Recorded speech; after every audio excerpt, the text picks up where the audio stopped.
I'm Dr. Kevin Boylan. I'm the director of the ALS Center at Mayo Clinic in Florida. The ALS Center at Mayo Clinic in Florida is an ALS Association certified center of excellence. We are the only center in Florida, and we're dedicated to providing multidisciplinary care for people with ALS in a format that includes a team approach based on the Mayo Clinic philosophy and standard of working together to provide the best possible care that we can for people with ALS. The ALS Association Center has as a key component our research program, which is focused on therapeutic trials, translational research in ALS, and basic research that is all dedicated toward developing more effective therapy for Lou Gehrig's disease. ALS is a progressive neurological disorder affecting cells that control muscles. And over time, it causes a gradual loss of function in muscles involving speech, swallowing, breathing, and control of the arms and legs, and is eventually fatal in 2 to 5 years. It affects men and women. The cause is not known. But there are about 1 out of 10 people with ALS who have a family history of the disorder. There's no effective treatment for Lou Gehrig's disease. The best we have is a drug that slows progression to a very modest extent.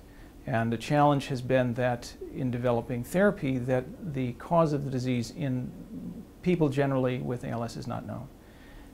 A major focus of our research program here has been on inherited forms of ALS, and particularly a form that's associated with a gene called C9orf72.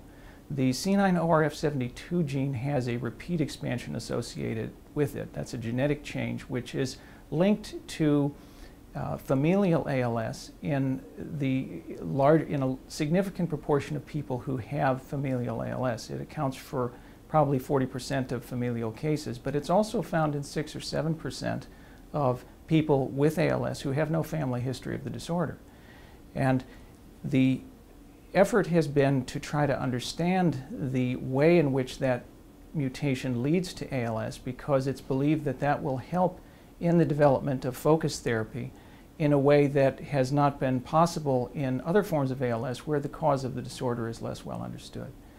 The C9orf72 form of ALS, which we refer to as C9 ALS, is also linked to a form of dementia called frontotemporal dementia. And this is a type of dementia which is distinct from Alzheimer's disease, but is clearly linked to this mutation. And it's been seen that in people with ALS associated with this mutation, that a subset of those have ALS. Some of them have ALS with frontotemporal dementia, and some people with this mutation have FTD alone.